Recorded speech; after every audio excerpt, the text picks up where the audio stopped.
بناء على هذه الاستراتيجيات، تركيا اليوم في دائرة الاستهداف لصالح إسرائيل، ومن أجل أن تكون إسرائيل دولة قائدة في المنطقة. في مثل هذا النوع من الاستهداف الاستراتيجي لا حل إلا أن يهزم أحد الطرفين هزيمة تامة، بمعنى اليوم إما أنت أو إسرائيل.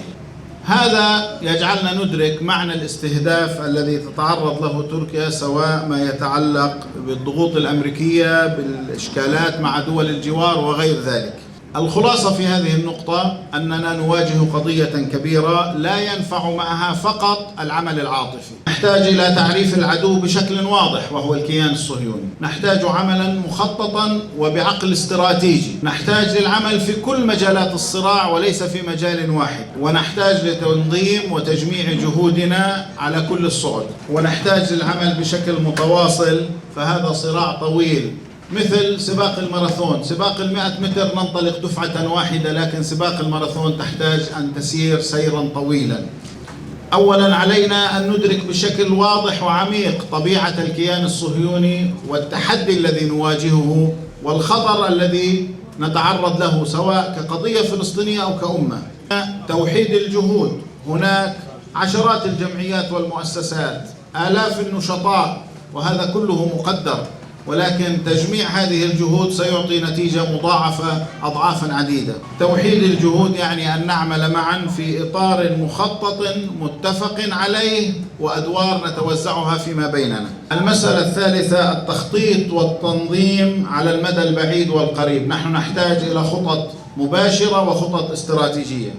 نحن على سبيل المثال في حركة حماس قبل أن ننطلق منذ عام 83 وضعنا مخططا مدته 5 سنوات لإطلاق الصراع والمواجهة مع العدو. بعد 4 سنوات بدأت الانتفاضة عام 1987. عام 1990 وضعنا خطة استراتيجية مدتها 10 سنوات. عام 2000 وضعنا خطة استراتيجية حتى عام 2020 كان عنوانها أن نمتلك القوة القادرة على هزيمة العدو.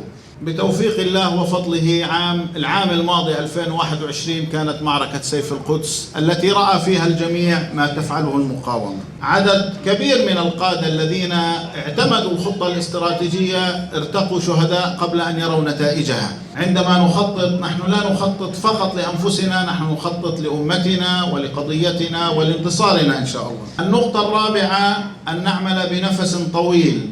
نحن نحتاج أن نعمل بنفس طويل، لأن هذا المشروع ليس مشروعا موسميا بل هو مشروع حياة. النقطة الخامسة أننا نحتاج أن نوسع عملنا بالتدرج وفق مخططنا الاستراتيجي ليشمل كل جوانب القضية. نحن نحتاج للعمل الإغاثي، ولكننا أيضا نحتاج إلى الإعلام. نحتاج أن نستخدم الفن في عملنا. المسرح والسينما يجب أن لا يغيب هذا، فهو مؤثر جدا. نحتاج أن يكون لنا اهتمام في البعد الاقتصادي، وأيضا العمل الاجتماعي المتعلق بتثبيت صمود المجتمع. نحتاج إلى العمل في كل هذه المجالات لأن المعركة كبيرة، ولأننا نريد أن يكون كل الشعب التركي معنا في هذه المعركة ضد الاحتلال. بكل تأكيد العمل الجهادي سيكون هو المستفيد الأول من كل هذا الجهد.